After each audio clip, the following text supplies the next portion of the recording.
Okay, everybody, welcome.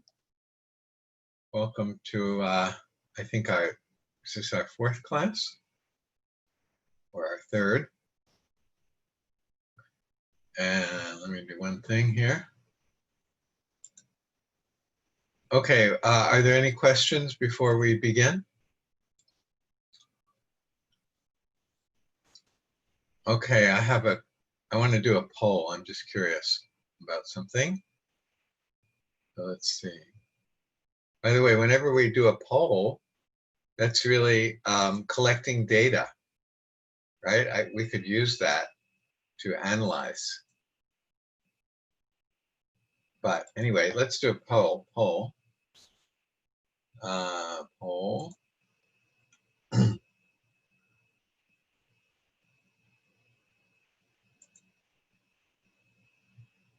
No, sorry. That's wrong. How do I do it? Make a new poll. Here.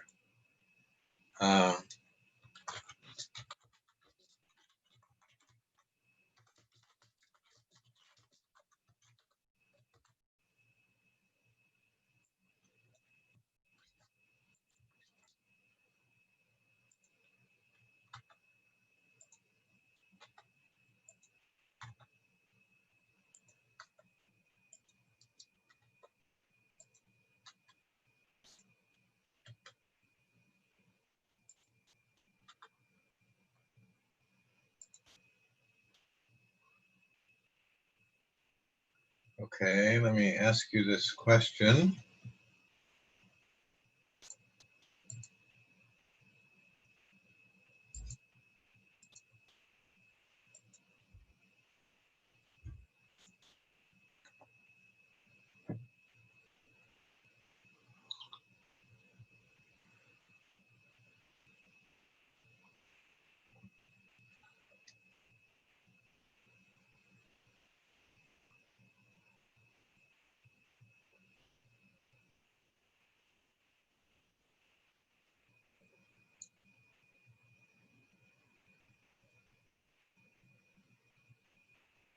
Okay, let's see the results.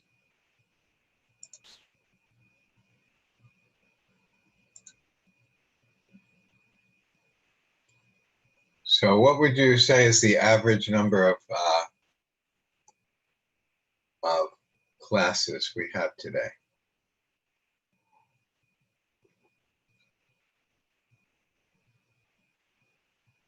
What would you say is the average number?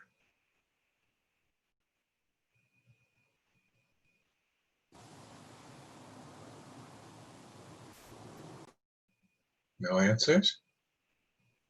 2 to 3. Yeah, maybe 2.5 is an estimate.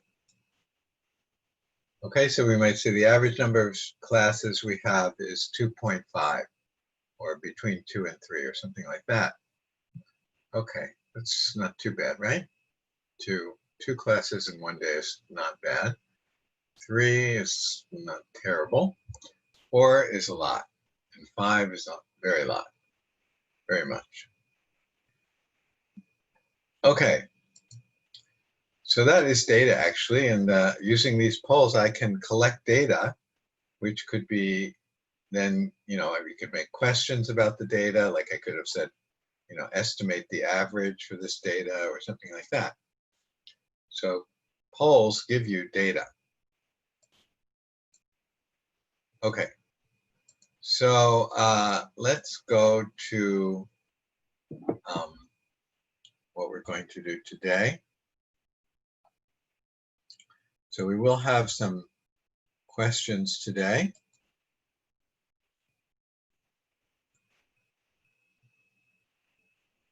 Based on the lecture. So let's look at the lecture first. Let me share my screen. Okay. And let me share this screen. No.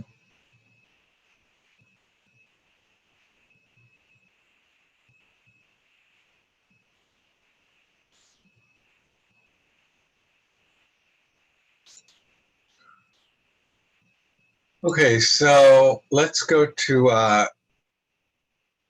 the videos.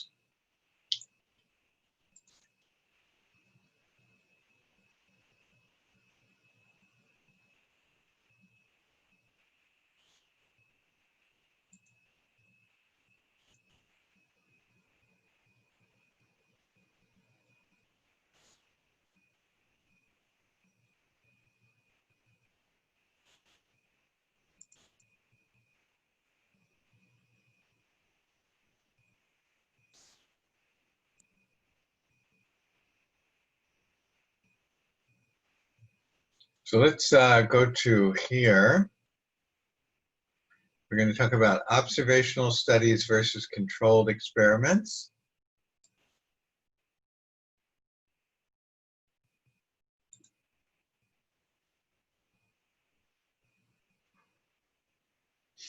Okay, we want to study what are called observational studies and compare them to what are called control and treatment group studies. And we're going to do this based on a question: does smoking cause cancer? Now, we know, for example, that people who smoke tend to have a higher rate of cancer. We're talking about lung cancer here. But just because they are so-called correlated doesn't mean that there's what we call a causal relationship between them. It doesn't mean that smoking causes cancer. So anyway, let's take a look at this. So how would we know? What do we need to do? Or what do we have to test? What do we have to look at? What data do we have to collect? So we would look at people who smoke and compare them with people who don't smoke, and look for the percent of people in the first group, that is the people who smoke, and see what percent have cancer, and then compare that, we're talking about lung cancer here, with the cancer rate of the people who don't smoke. So one way of proceeding is what's called an observational study.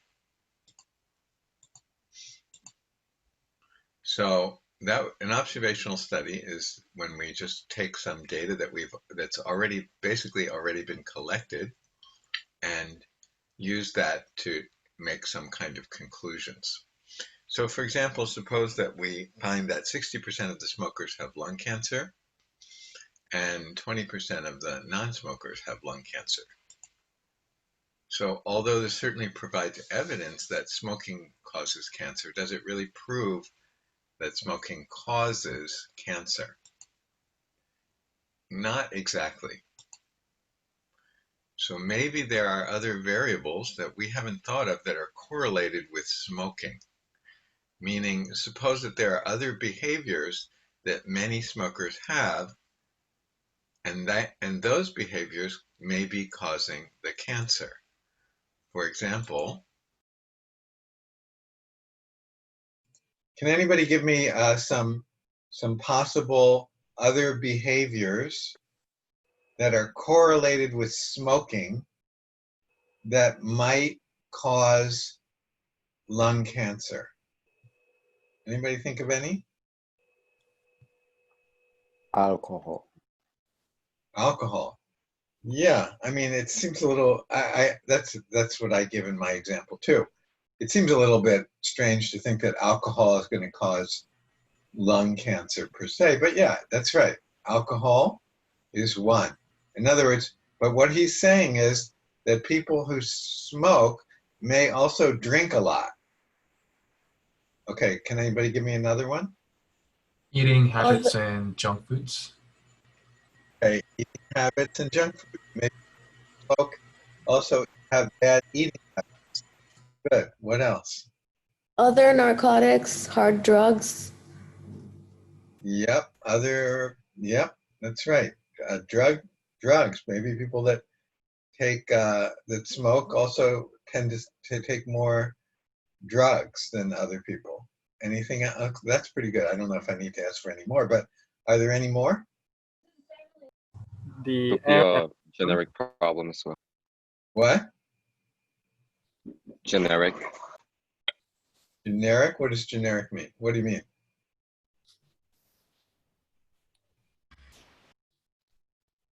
Oh, What do right. He mean genetic. Oh, genetic. Oh. Yeah, I guess we could say that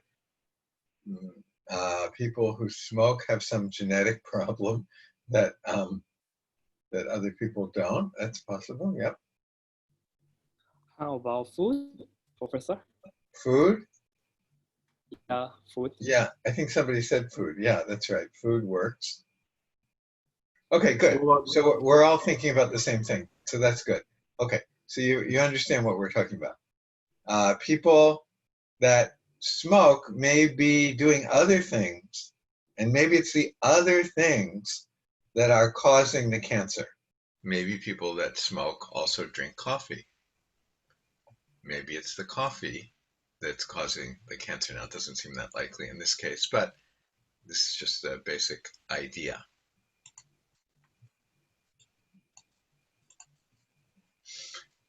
Okay, or maybe people that smoke also drink a lot, drink alcohol a lot, and maybe that is causing the cancer. Again, not as likely as the smoking, but it might be true.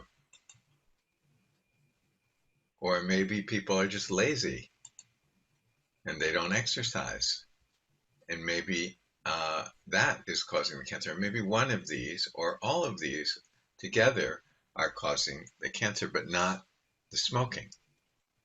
But these might be all highly correlated with smoking. That is, people who smoke, maybe they're lazy, or they drink a lot of alcohol, or they drink a lot of coffee. Or even if these behaviors up here don't account for the total difference in lung cancer, maybe they add to the effect.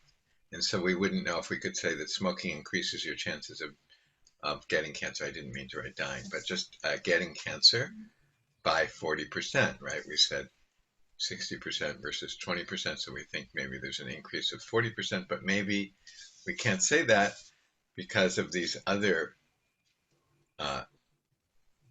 behaviors that are also causing the cancer. So maybe the smoking only increases it by 10%. So these other variables, the amount of coffee, the amount of alcohol, the amount of exercise, are called confounding variables. They're sort of hiding behind the fact that people who smoke have a lot more cancer than people who don't, but it may be that people who smoke have these other behaviors in common, and so these variables are called confounding variables. Okay, so that is the problem with observational studies, behind the fact that people... Okay, so let's have a quiz now. So you should go to Manaba and go to our test section on Manaba.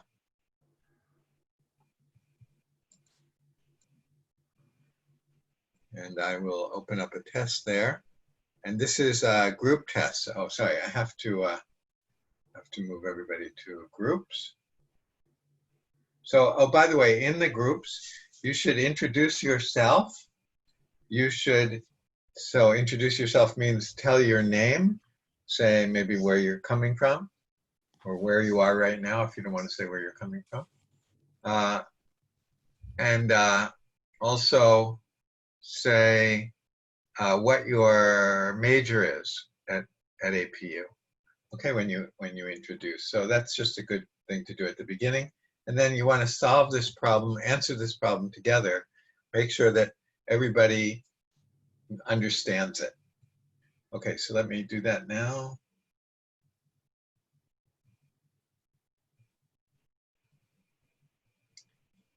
Where is that? Let's see.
Professor, I seem to have got moved from my breakout room because there seems to be some issue with the connectivity.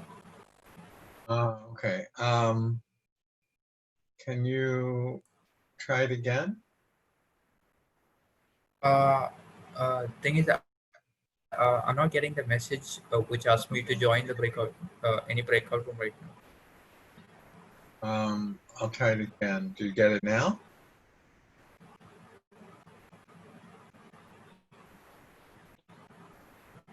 Did you get it? No. Somewhere it should be there. Maybe it's hiding somewhere.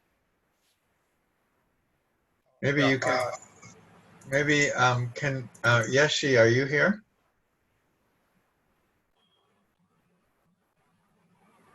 I think it's fine. Maybe the next time when everybody's here, might be able to go back. Or wait, is it okay if I leave and rejoin again? I don't know. You could try that. Yeah. Thank you. Oh, Yeshi, maybe you could. I don't know if you can. I think you might be able to share their screen. I'm not sure. Maybe you can't. One can share at a time.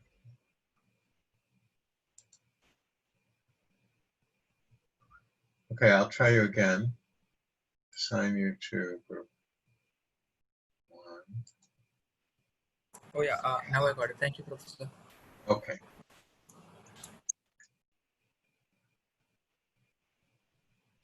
No, it's okay now. I think he got the message about this. He's moved to the others. Okay, let me stop it now. Close the room.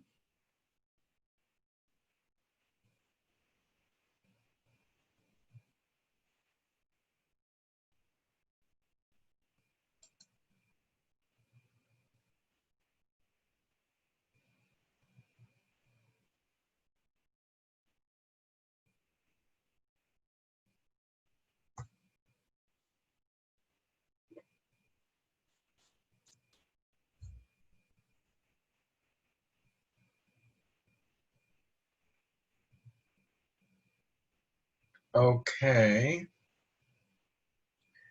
So, all right, let's talk about the answer to that one. So the question was, a confounding variable in this example was whether people smoke or not. So was that true or false? False. False. False, Professor. It's false. So that what were the confounding variables? Coffee. Coffee, alcohol, exercising. And laziness. Good. Okay, excellent. Okay, now let's try a question individually. So I'll put that on Manaba now. Okay, so it's there. So try to do that one now.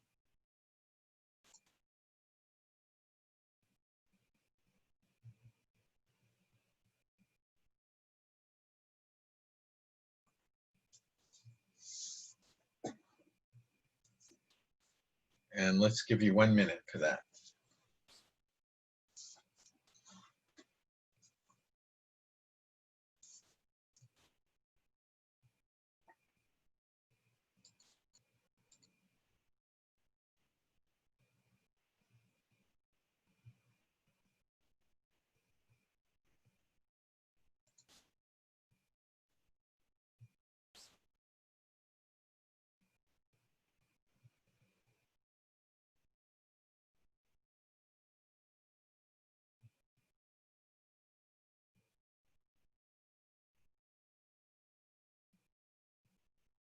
Okay, 15 seconds.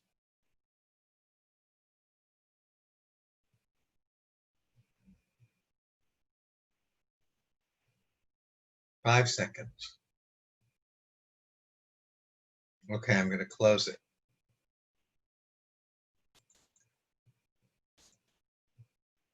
Okay, so that question was, do we have enough evidence to say that smoking causes cancer? What's the answer to that?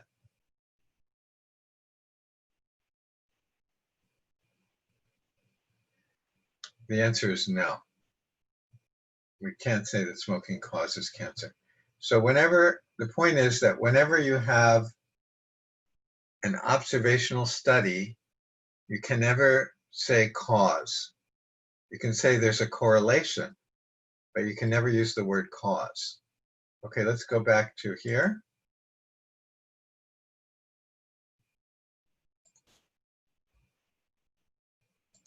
People who smoke have a lot more cancer than people who don't, but it may be that people who smoke have these other behaviors in common, and so these variables are called confounding variables. Okay, so that is the problem with observational studies. Now, it is possible, even within this observational study framework, to use what are called controls. So we could try to control for these variables, coffee drinking, alcohol consumption, and so on, meaning we could make sure to have equal numbers in both groups. That is, for example, we could have the same number of high coffee consumption in our smoking group and our non-smoking group. Okay, so let me just clarify something. What are the two groups that we're referring to here? In fact, let's listen to it again, but make sure you note what are the two groups. Now, it is possible, even within this observational study framework, to use what are called controls. So we could try to control for these variables, coffee drinking, alcohol consumption, and so on, meaning we could make sure to have equal numbers in both groups. That is, for example, we could have the same number of high coffee consumption in our smoking group and our non-smoking group. Okay, so what are the two groups that are being referred to here? High coffee Smokers and consumption. non-smokers. Well, no, so the wrong answer there. What are the two groups? Smokers and non-smokers. Yes, smokers and non-smokers, not high coffee and low coffee. Those are not the two groups. And another mistake would be what? So the two groups are, the correct answer is smokers and non-smokers. What's another incorrect answer? Controlling alcohol. Okay, alcohol, high and low alcohol, that wouldn't be the groups, but there's a common mistake, another common mistake. Okay, I'm not going to tell you, but anyway, let's keep watching. We say we are controlling for coffee, or we could do the same thing for alcohol and say we're controlling for alcohol. So what would that do?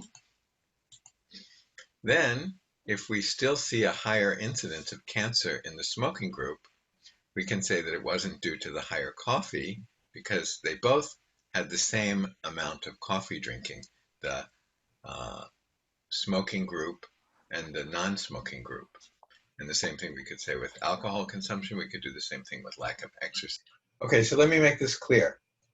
So we're trying to know whether smoking causes cancer. So we're going to look at people who smoke and people who don't smoke, right? But the problem is that maybe people who smoke also drink a lot of alcohol. So then, suppose these people in the smoking group have higher cancer. Can we say that it was because of the smoking? Not necessarily, because they also drink a lot. So what I'm saying is, in this group, there's people that smoke a lot and they drink a lot. In this group, they don't smoke a lot and they don't drink a lot. So when we say, oh, now these guys have a lot of cancer, we don't know whether it's because of the smoking or because of the alcohol, right? And it doesn't have to be alcohol. It could be drinking coffee, or it could be like what some people said, these people take drugs and these people don't. So, but what can we do? How can we fix this? Controlling all these external variables. Yeah, we can try to control the external variables. So what does that mean? In the data that we collect, I mean the data already exists, but we're just going to make sure that in the group that has a lot of smoking people, we're only going to choose people, we're going to make sure that in the group that has high smoking, the amount of alcohol consumption in this group is going to be the same as in the group that doesn't smoke. So we'll just make sure that we collect data like that. So if we have high alcohol consumption here, we're going to have approximately the same alcohol consumption in the low smoking group. And then not just that, we're going to have to do it with coffee drinking. High coffee drinking, high coffee drinking here also. Does everyone get the idea? Yes, Professor. Size. But can we really think of every possible confounding variable? You know, we identified a few here, like drinking coffee or alcohol consumption and so on, but it's impossible to think of every possible confounding variable. So no, we can't do that.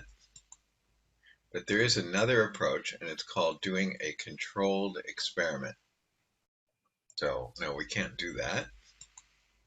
But there is another approach, and it's called doing a controlled experiment. Okay, so what's the problem with controlling for alcohol, controlling for coffee drinking, controlling for people using drugs? What's the problem with doing that? Why don't we just do that? We cannot get all confounding variables. Yeah, we can't think of all the variables, right? There are so many, right? You guys came up with 5, but there are probably another 500 that we didn't think of, right? So we can't really do that, right? So somebody came up with a quite ingenious idea. Does anybody know what's going to happen in the next slide? It was very smart, really. I would never have thought of this. Not that that means it's smart, but I'm just saying I wouldn't have thought of it. So anybody know what they're going to do?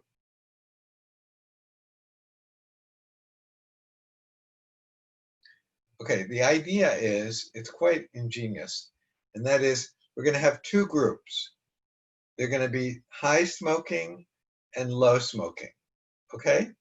But what we're going to do is we're going to randomly assign people to those groups. So first person, okay, put them here. Second person here. Third person here. Randomly assign to these 2 groups. Why is that so ingenious?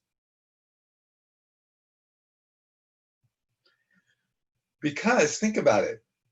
What's going to happen to the amount of coffee drinking in the 2 groups?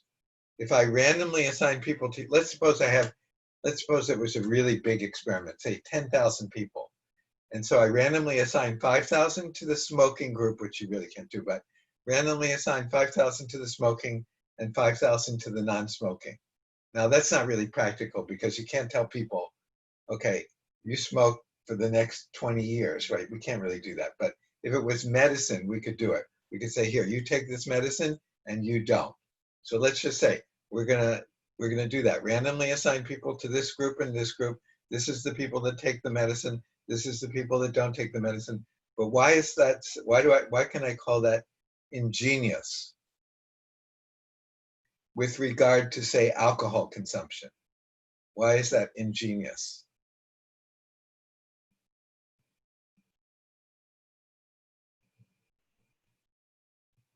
What's so smart about that?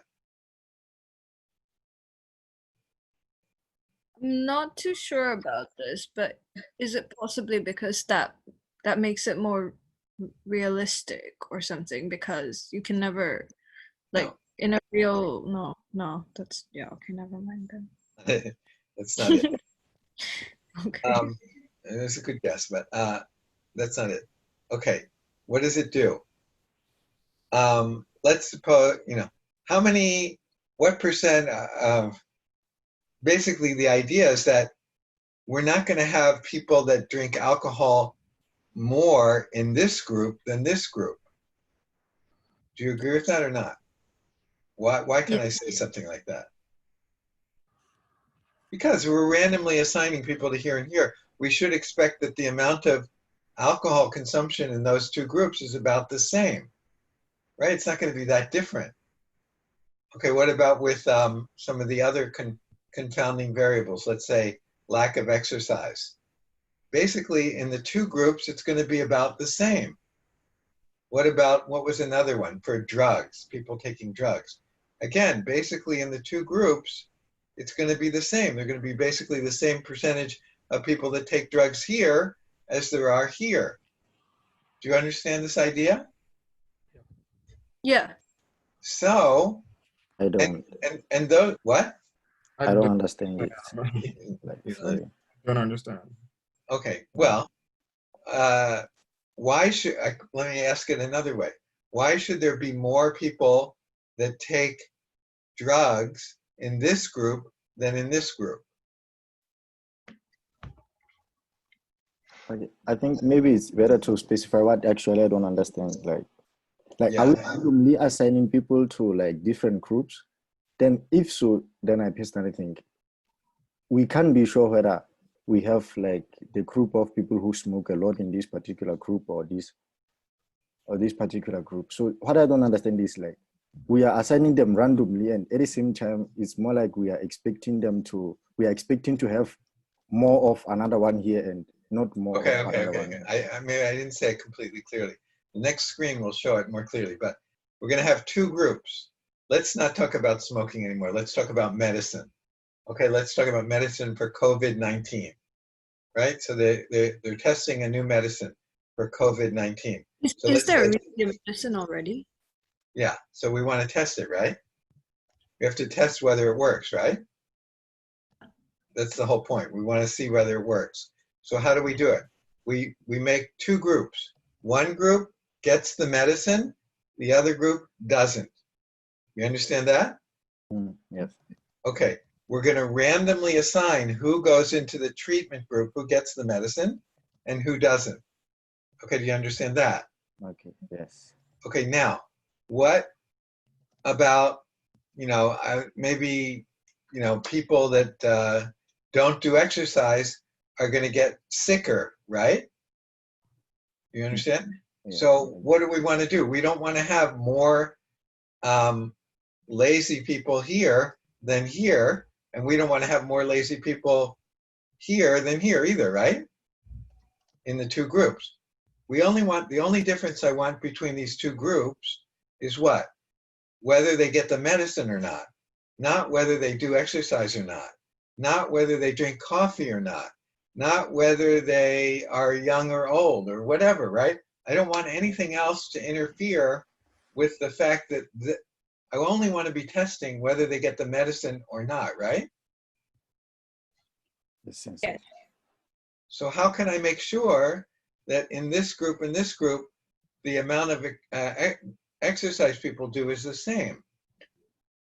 The ingenious thing is if I randomly assign patients to here and to here, then there's no reason to expect that patients here are going to be doing more exercise than patients here, and there's no reason to expect that patients here are going to be doing more exercise than here. So basically, we can it's okay to, what's the word I'm thinking? Basically, we say that they're both doing the same amount of exercise. Do you understand that? Because of random assignment. Okay? The random assignment means there's no reason to expect more lazy people here or more lazy people here. So there should be approximately the same, not exactly the same, but approximately the same percentage of lazy people in this group as this group. So if this group gets better, it's not because they did more exercise, because this group does about the same amount of exercise. Do you understand that? Professor, Yeah. I do understand. But I think this only works for if you divide two group of people randomly and then you give them a dose or let them take some kind of medicine or drugs, and you can tell the difference. But how about for smoking? No, for smoking, you can't do it. No, you're right. For smoking, you can't do it because you can't tell somebody, okay, you have to smoke for 20 years, right? No, you can't do that, right? That's not allowed, right? We don't live in a dictatorship, right? So you can't do that to people, right? So, it doesn't work for smoking. That's right. If that's what you were saying, you're right. It doesn't work for smoking, but it does work for medicine. So how can we do when it comes to smoking? We can't. So therefore, we can't prove completely that smoking causes cancer because we just don't have, we can't do it. We all believe that smoking causes cancer, but in terms of actually proving it, it's not quite, we can't quite get there. Okay, you follow? Okay, got it. Thank you, Professor. Any other questions? So do you understand that why I call it kind of ingenious, or why it's so interesting the way it works? We can keep the factors, the confounding factors or confounding variables, equal in both groups, and not just for the confounding factors that we can think of, but for all confounding factors. Here and here, they're basically going to have the same distribution. Okay? So that's why it's so smart. Kind of amazing. It sounds like, oh, it's obvious, but I certainly wouldn't have thought of it myself. Okay? So that's the idea. Okay, let's continue. So let's talk about what we mean by a controlled experiment. So controlled experiment involves creating two groups and then actively assigning people to one group or the other group randomly. Now, this is not really possible for this particular example of smoking. You'll see why in a minute. So we're going to have one group called the control group, and another group is going to be called the treatment group. And the idea is that we're going to call smoking the treatment. Now, usually this is not, the example is not smoking. It usually has more to do with, suppose we develop a new medicine and we want to test whether it's effective. Here we're saying that we're developing a new cancer creation behavior, which is smoking. Anyway, but so we're going to call smoking the treatment, and we're going to call people who are not smoking in the control group. So the people who are smoking are in the treatment group, and the people who are not smoking are in the control group. Now, the idea in general, it doesn't work in this case, is to randomly put people in here and here. The reason I say it doesn't work is you can't randomly assign people to this group and say, okay, now you smoke for the next 20 years, and put people in here, and you say you can't smoke. We can't do that. We're prohibited from doing that for other reasons. So we can't do this kind of experiment for smoking. But anyway, this is the idea of a controlled experiment. So the important point, though, is to randomly assign people to this group and to this group. So what's the benefit of doing this? What does the random assignment do? Well, if I randomly assign people to here and here, then there's no reason to believe that people in here are going to drink more coffee than people in here. There's no reason to believe that people are going to drink more alcohol in this group than in this group. There's no reason to believe that they're going to do less exercise in here. And not only that, those are just the three confounding variables that we thought of, but for every other possible confounding variable, we should have approximately the same percentage in here as in here because we did this random assignment. Okay, somebody raised their hand. What's your question? Like I get that. At the same time, we cannot assume that there's more in one than the other. But if we're assigning it randomly, then isn't there a full possibility that one group gets more of the smokers, or like more people who exercise, or basically just more of one of the variables we're trying to control than Right. the other as well? Right. So Yeah, like yeah, how yeah, that's true. That's I think that's so, a so in that fair case, point. like, how is that ingenious? Because like, if it's random, then it's completely up to luck. Right, right, right. Right. That's true to there's a small percentage chance that there will be a big difference between the two groups. You're right. But it's a small percentage chance. It's very unlikely, but it is possible. And there's something in math called the law of large numbers, which maybe we'll have a chance to study that, although we probably don't have time. But it's part of probability. Okay. And it says that the more number of people we include in the study, the more likely it is that these things will be equal, that the difference will be very small for all of those variables that you just mentioned. So Okay. coffee and so on. So yeah, there is a small chance that there could be a lot of people, like a lot of coffee drinkers in the control group, like a lot more in the control group than in the treatment group, but it's a very small probability. And the more people we include in the study, the less likely it is that the percentage difference between the two groups will be large. Ah, okay, I get it now. I didn't know about the percentage thing. Yeah, the percentage difference will be, Right. right. Okay, good. Makes more sense. Okay. Yeah, right, you're right. It does make more sense. Right. But anyway, that's the case. Right, the percentage difference will be small. Now, one thing you said though, and I have to clarify this, you said Okay. that the smokers will be more in one group than in the other, but I don't think you meant to say that. Like you said, oh, the alcohol might be more in the control group than in the treatment group, or this, the Yeah, coffee, that was a slip of tongue. My bad. Yeah. okay, right. Of Yeah. course, the smokers are going to be different in the two groups. Hopefully, Yeah. our point is, hopefully, that's the only difference between these two groups. That Okay. the smokers will be all, the smokers are going to be all in the treatment group, and the non-smokers are going to be all in the control group.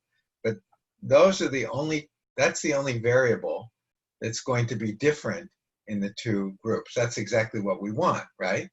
We want the one group to have all smokers, but nothing different with regard to other variables than the control group, right?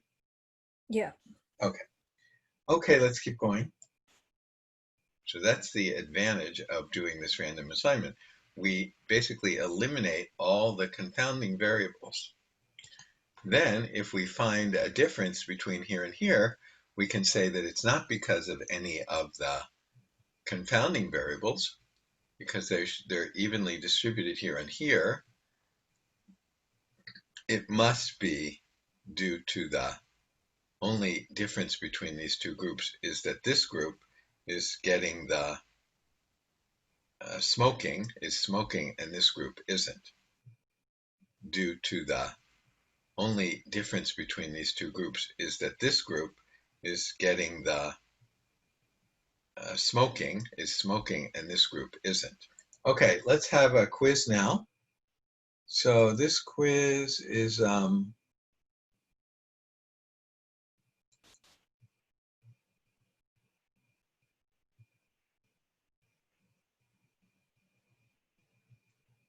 okay, let's have a quiz.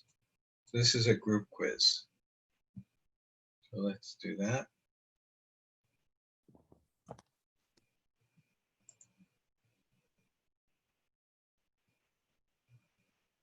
And I'll turn it on.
Okay, so what was the answer to this one? Now, this question was not perfectly worded.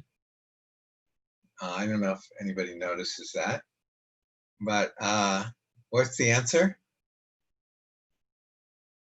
True. In a controlled experiment, both the control group and the treatment group should have approximately, yeah, that's right. It's true, but the reason I say it wasn't perfectly worded is one student pointed out in my previous class that it doesn't say that what we're studying here. It's I hope that you assume that it was smoking, and then it's clear. But I didn't say that we're studying smoking. It could have been that we're studying alcohol. And in that case, this question doesn't make sense. Okay. Anyway, let's go on to let's do an individual question now. So go to check Manaba, and let me just check this.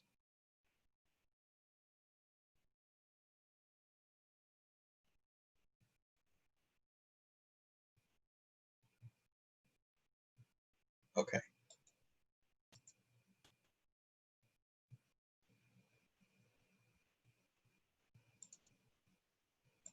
Okay, you should see this now.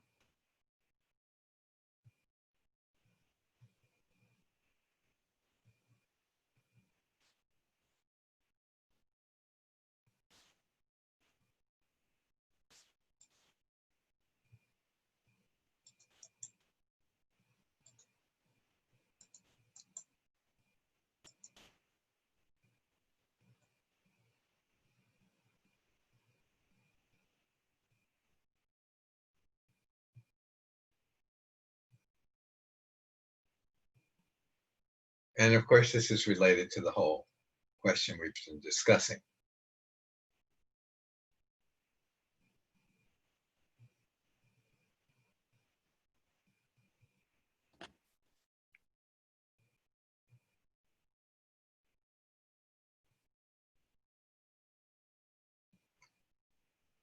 Okay, I'll give you 10 seconds, 15 seconds.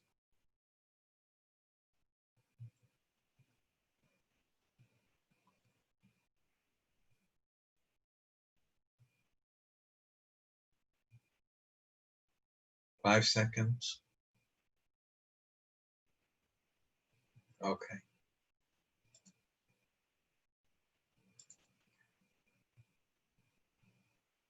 Okay, what about this one?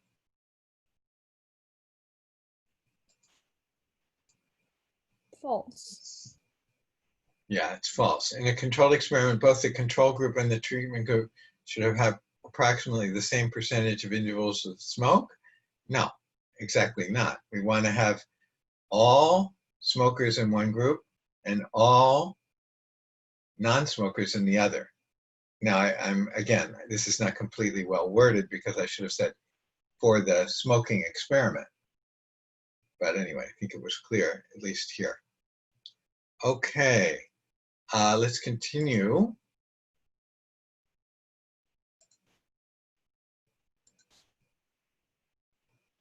So, like we said, this really doesn't make sense for smoking.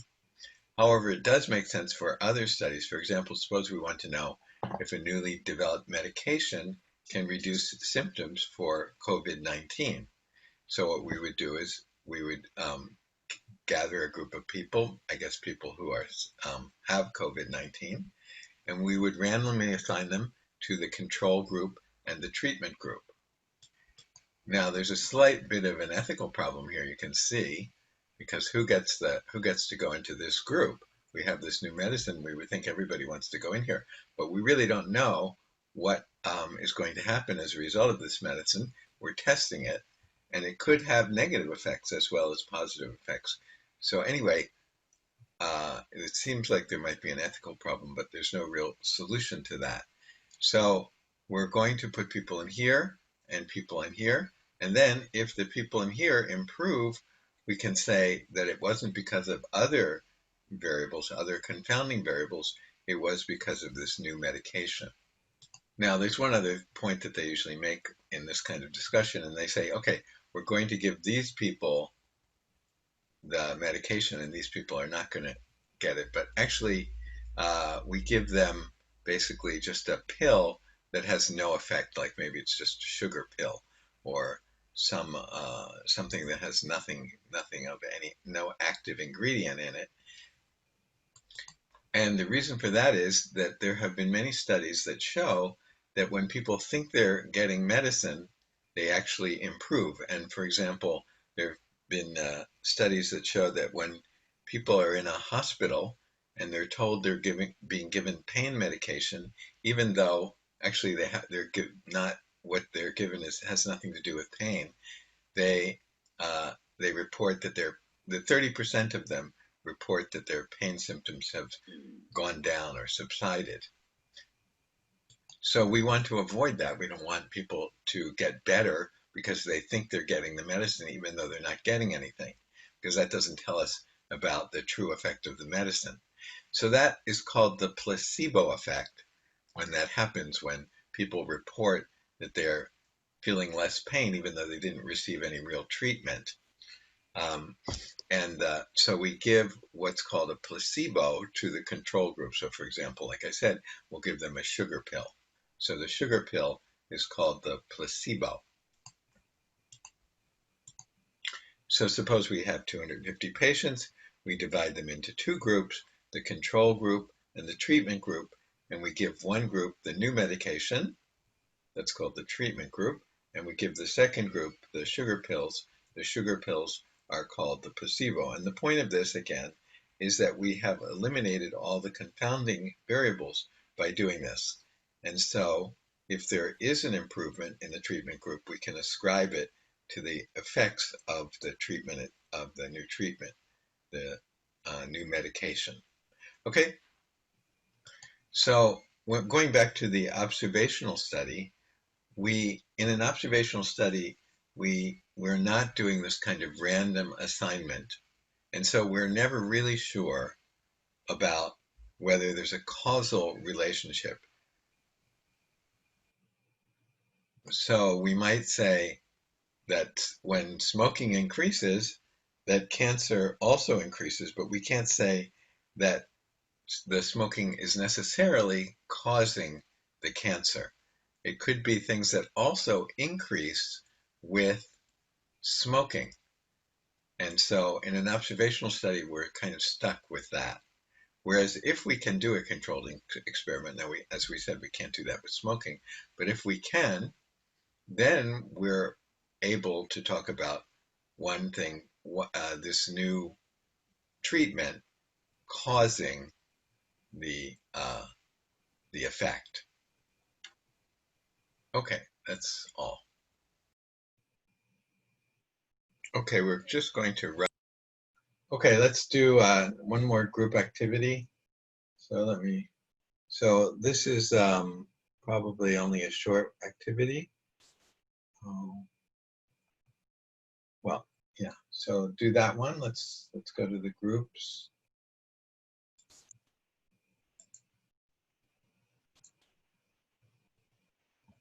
Okay.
Okay, I'm going to close that one.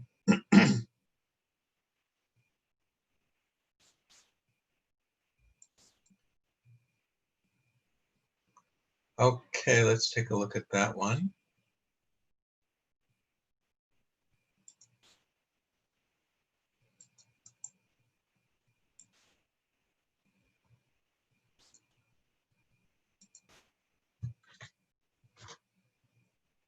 So the control group is given what? Placebo. Right, a placebo. Right. By the way, they also do something called blind and double blind. So blind means, so this is when someone, what's the point of giving a placebo, by the way?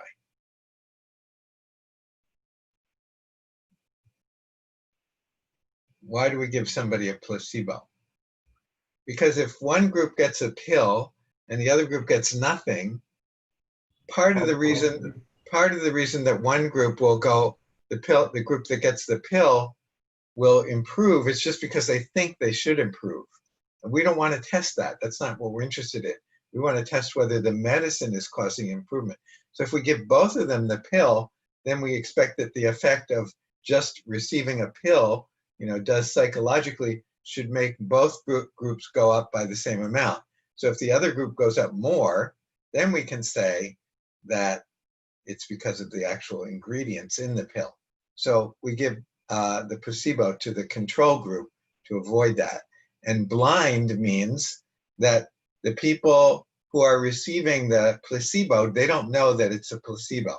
They think that it's real. So we call it blind. They call it blind.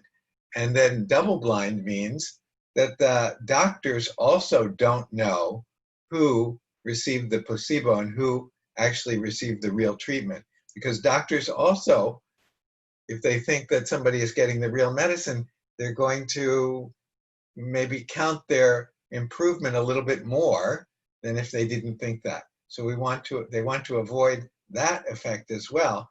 So they do a double blind experiment, they call it. Okay? Okay, so placebo is the answer to this one. And what about this one? An observational study can establish causal relationships. Is that true or false?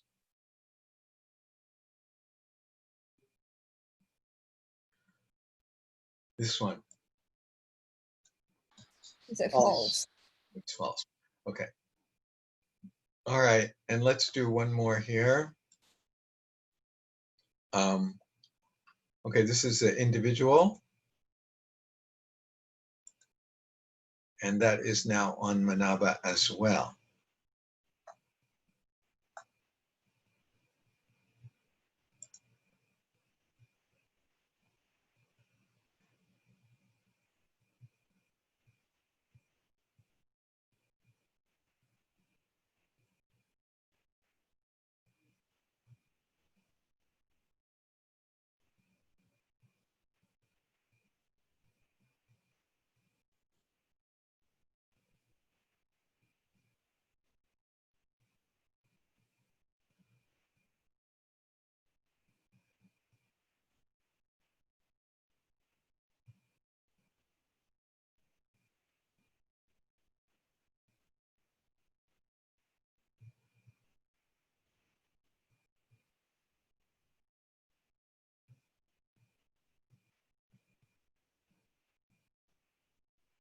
Okay, let's end this one.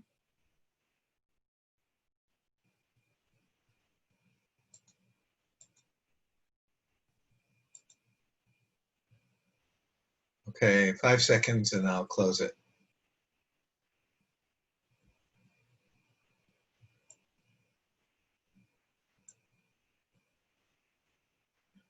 Okay. Okay, now we have one more test. And that is, we have a test on, a quiz on the Khan Academy and the homework. So let me just show it to you first because it's not written that clearly. Let's just read it first and then I'll sign it. Okay, so the first two are clear, but this one here. So So here it gives you these numbers and it asks you to calculate the mean. That's what they want you to do here. Okay, so that it doesn't really say anything, but that's what you're supposed to do. Calculate the mean here. And then the next, this says question 3, but it's actually question 4. So question 4 actually says, what is the correct interpretation of the mean score? Okay, so let me give that to you now. And you can do this.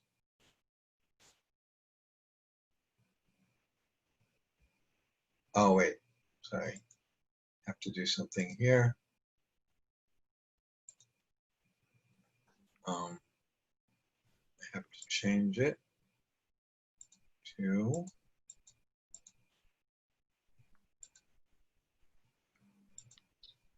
that and that. Okay. So next.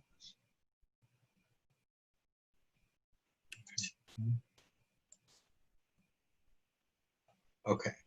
Now I will do 2. Okay, now you should see it at the bottom, maybe, of your list of quizzes.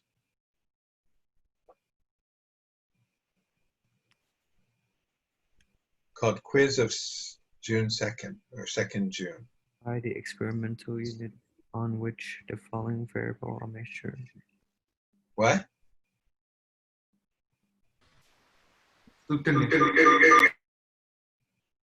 What? Sorry, sir. I think he is just reading the questions. Oh, yeah, okay. Yeah, please turn off your mic when you're reading it.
Okay, I'm going to close that now.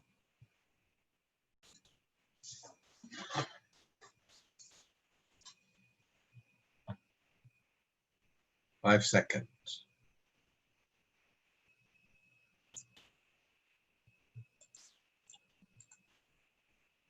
Okay, so what's the answer to the first question?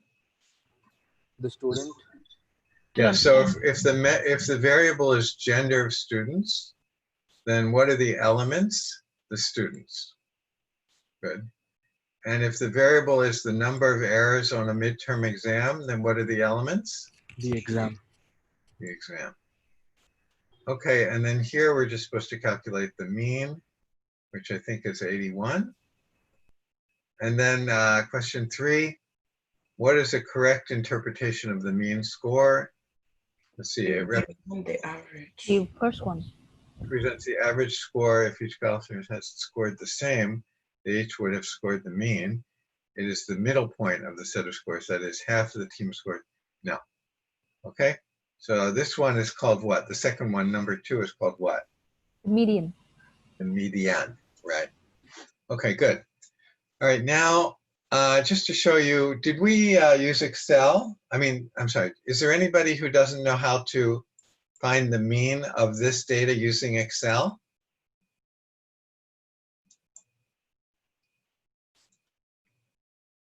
Anybody not know how to do that?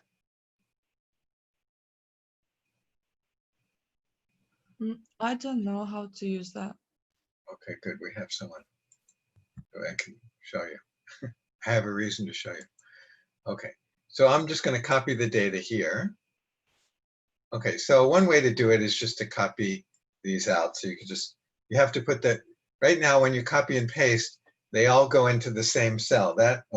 That's not useful. We have to have each number in a different cell. Okay, so obviously if it's just a short list, I can just say, okay, 70, and then what happened there? Oh, this doesn't work. 70, and then hit tab key on 72, and hit the tab key again on 74. So yeah, you could do it that way. But if it's a really long list, if you had 1,000 numbers in here, you don't really want to do it that way. So does anybody know how to do this without typing them individually?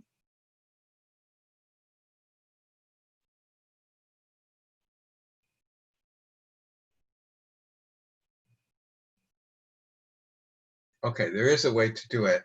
So you go to the data tab here, or the data ribbon, they call it. So you go to the data ribbon here, and then there's a special function here called text to columns.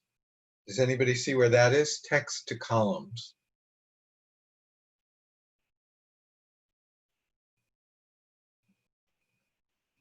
The data tools. Yeah, right. In data tools here, there's something called text to columns. So you click that, it gives you this. And is there anything in this? You can see all the numbers are in this one cell. Is there anything that separates the numbers from each other?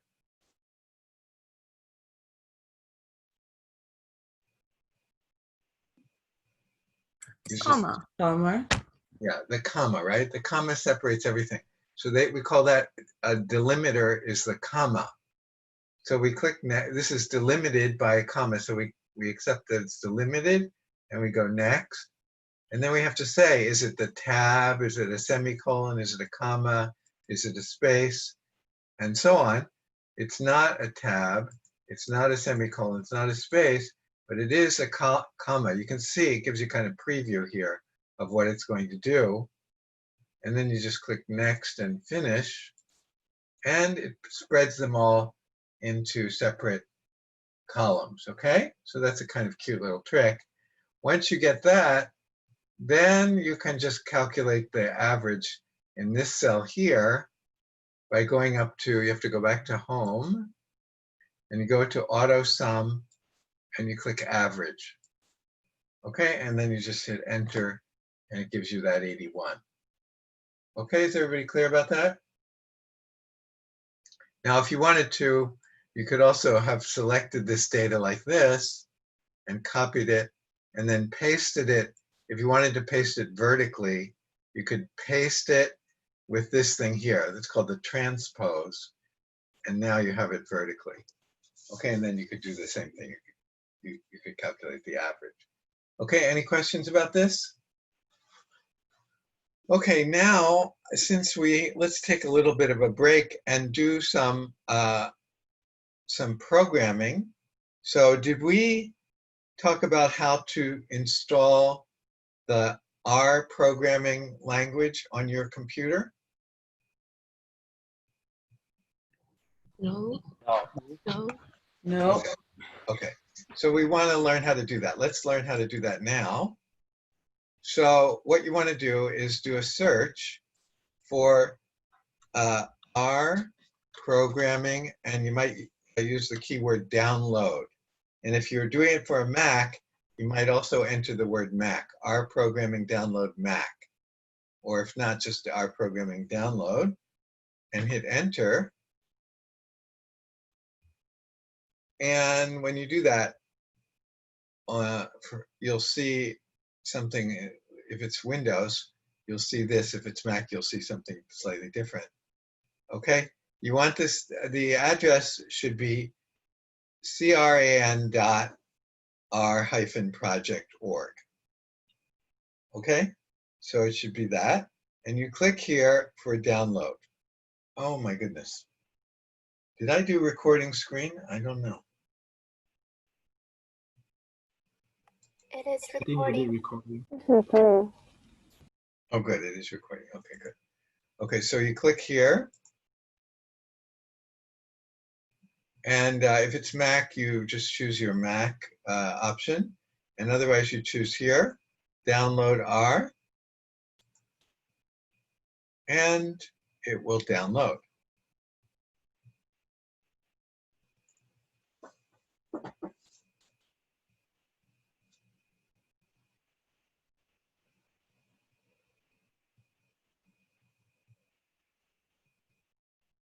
Now, this R programming language was developed a number of years ago, actually in New Zealand. It came, I think, originally from New Zealand.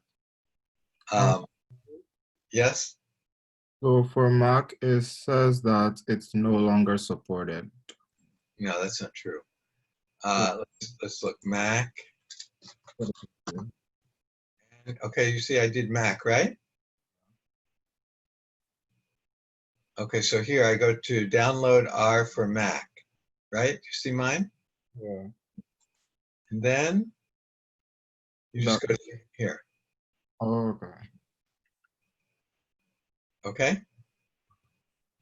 PKG. Professor, Yes?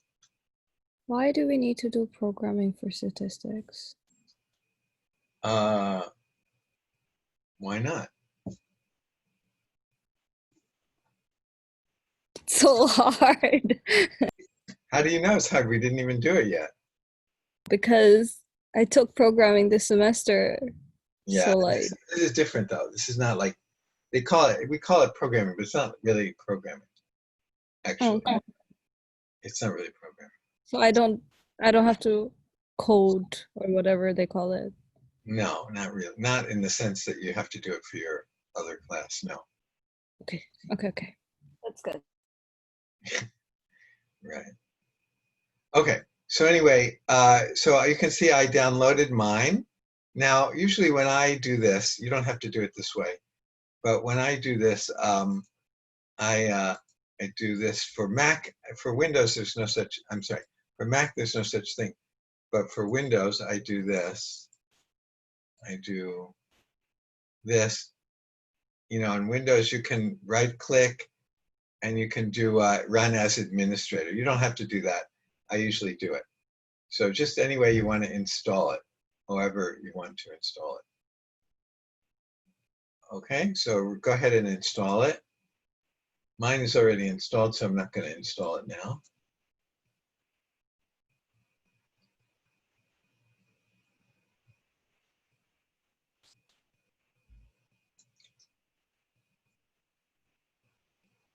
And it shouldn't take very long to install. And you just click through all the defaults. You don't have to do anything special and no customized set installation or anything like that. Just install it as it is, normal way.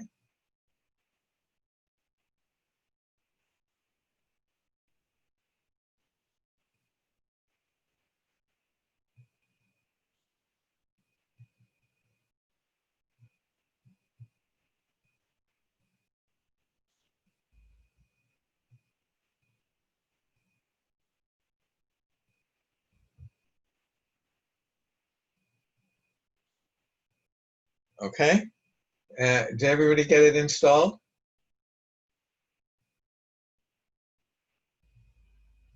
Okay, So then you just have to open it up. So I'll type in, well, I'll do here. I'll find R.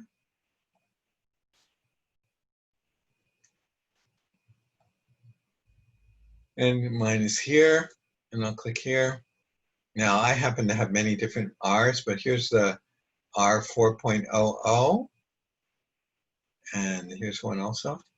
So anyway, whatever you've got there, you can just open it up.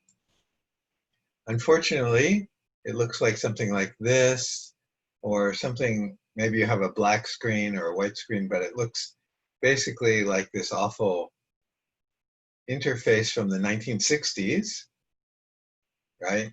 But this is, let's do some stuff here. So let me type in, let's just type 5 plus 6, okay? And then hit enter. 5 plus 6 and hit enter. Okay, and it's smart enough to tell you that it's 11, right? I don't think you needed R to do that, but okay. Or you could do 500 plus 600 and hit enter and you get that. Or you could do 500 times 600 and you could get that. Now it gives me a weird answer, but that's just what is that? 30,000, right? That's kind of annoying actually that it did that. But anyway, let's try 5 times 6. So it gives me 30, right? Okay, everybody happy with this? And you could, of course, do 5 minus 6 and get -1 and so on, right? Everyone happy so far? Okay, now let's type in, let's try this. Now, actually, this won't work, so I'll just show you. There's a function called the mean, which gives you the mean of something. And you might think that this would work. 2, 3, 4, 5, 6. So if this works, what should it give me? What do you think it should give me? The mean? Yeah, the mean of those numbers is what? 4. 4. 4, right? So I'm expecting a 4, but unfortunately it doesn't work. It gives me 2. So that doesn't seem to make any sense. So what you have to do is you have to use a special function called C. Now when I say the word function, function means something that has brackets like that. So I use the word function for mean because it also has brackets like that. So anyway, let's try something else. Let's try this, right? X equals, and then I just want to store those numbers in X. So which numbers am I talking about? These numbers here. I want to store those in X. So the way you do that is you have to use this C. Unfortunately, it's kind of strange that they make you do this, but you have to do that. C, and then 2, 3, whatever numbers you want to put in there, 4, 5, 6, 2, 3, 4, 4, 5. Let me try and get this again. 4, 5, 6. Okay, so now I'm storing those numbers in X. So let me do that, like that. Now you can check to see what's in X. So if you want to see what's in X, just type X and hit return again. Hit X and hit return, and you can see that those numbers are stored in there. Does everyone get it?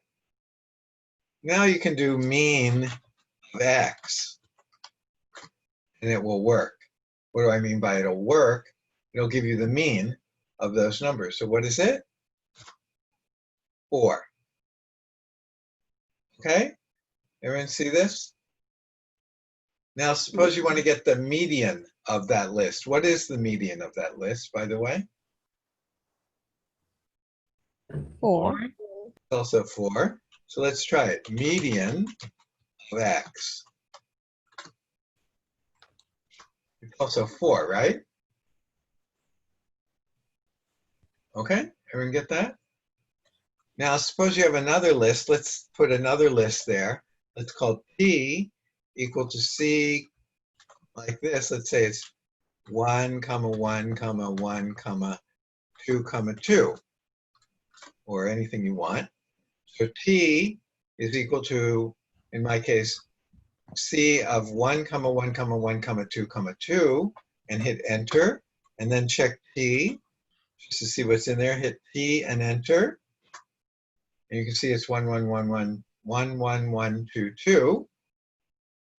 Now, if we want to add X and T together, we can add them. By adding them, I mean add them element by element. So you can just do X plus T, like that. X plus T, and what do you get?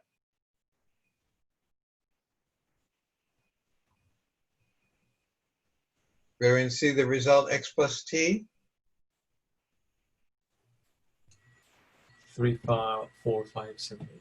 Yeah, so it just adds them individually, right? So in my case, I had a 2 and I had a 1, so it adds those and gives me 3. In the next one, I had a 3 and a 1, so it gives me 4. Okay, is that clear? Yes. And you can also do, let's try 5 times T. Okay, what do you think that's going to do? Each number by 5. Right. Each number in T is going to be multiplied by 5. Okay? Or you could do T divided by 2. T divided by 2. What's that going to do? Each number in T is going to be divided by 2. Okay? Or actually, you could do it the other way around. You could do 2, well, anyway, yeah, you could do 2 divided by T, although that's a little bit hard to figure out what the answer should be, but you could do it. It didn't work. Did it? Oh yeah, it did work. It worked, right? Yeah, it worked. Okay. Anyway, you can do this kind of stuff. You know, this is just basically simple things to do, but you can do this. So you can find the mean and the median. Now, if you want to make the list longer, you could do, for example, suppose you wanted to combine X and T into one long list. So you could do this. C, I think this works. C, X, comma, T, like that. So that means combine X and T. So if I didn't assign it to a new variable. So if I just hit enter, it'll just, let's see, it does that. So if you want to put that into a new variable, you could call it G, for example. G equals C, comma, X, comma, C, open bracket, X, comma, T, like that. Now that's G, and then if you want to see what G is, you can type G. Okay, is this clear? Yes, Professor. Okay, now, what time do we finish now? 3:50. So we finish now, okay. All right, so if you remind me next week, so this is obviously a very awkward interface to work with, or it looks very old-fashioned anyway. You can't save anything here very, very well or anything like that. So there's something that is better to work with within R, and that is, it's called R Studio. So you can download this thing. You look for R Studio, spelled R Studio like that, and then you come to this page. And next week, if you remind me, we're going to do this. This is more fun to work with. So you download the free version here, the desktop version. Not the server is also free, but the desktop version, and you download it. And then we can use that to run programs in R as well. So that's much more interesting than just the plain R. Okay? But anyway, if you remind me, or if I remember, we'll do that next week. Okay, I need to adjust our homework. So I'll do that today so that what your homework is relevant to what we covered today. Okay? You will have more Khan Academy as well. All right, that's all for today.